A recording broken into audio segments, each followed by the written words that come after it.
Here at the altar, John Fanta joining us for the first time at the big board. Preseason polls, it gets you fired up for the season. Our coaches voted in this. We revealed it at Media Day. Let's take a look, John, at what they had in store. Doesn't it get you fired up? Season right around the corner, teams getting ranked.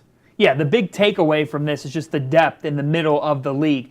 Providence at 4, Creighton, a team that loses Justin Patton, that's trying to answer questions at the point guard position, coming in at 5th. You can make a case for St. John's, Marquette, and Butler. All three of those teams could be in that slot. The middle of this league is absolutely jam-packed. Butler at 8. Folks, the Bulldogs made a Sweet 16 a year ago. Shows you the depth in this Big East Conference headed into the season. It really does. And Keelan Martin to be returning as an All-Big East first-team selection. And then you've got Kamar Baldwin taking over at point guard, who's one of the best freshmen, not only in the conference, but had some standout performances that got national attention.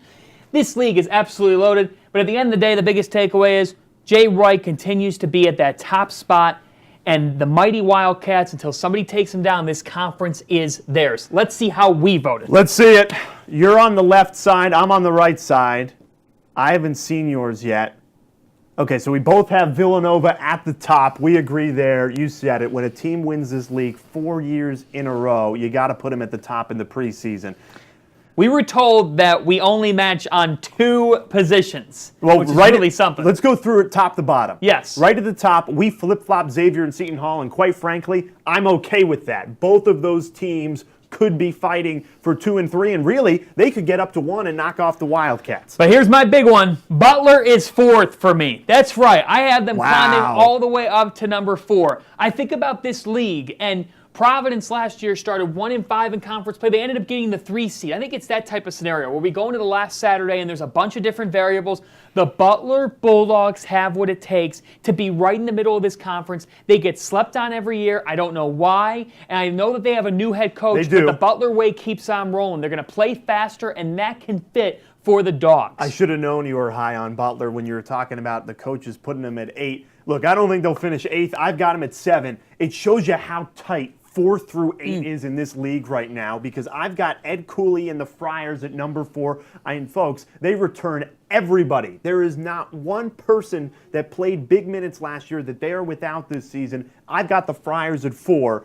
And then here's, I guess, where we disagree big time. You've got the Red Storm at 8. I've got St. John's all the way at 5. I am drinking the Kool-Aid. Marvin Clark, Justin Simon, impact transfers, and then when you combine Pons and Levette, I think they really do have enough firepower to finish in the top half of this conference. There's no doubt that St. John's has the talent to get up to 5th or 6th in this conference. I think where we stand out is that it's going to be tough to unseat teams from where they've been. Marquette returns Marcus Howard and Sam Hauser. Sam Hauser led this team in minutes played last year, and he was just a freshman. That stands out to me. While they're still relatively young, Wojo now has his kids. It's going to be tough to unseat them.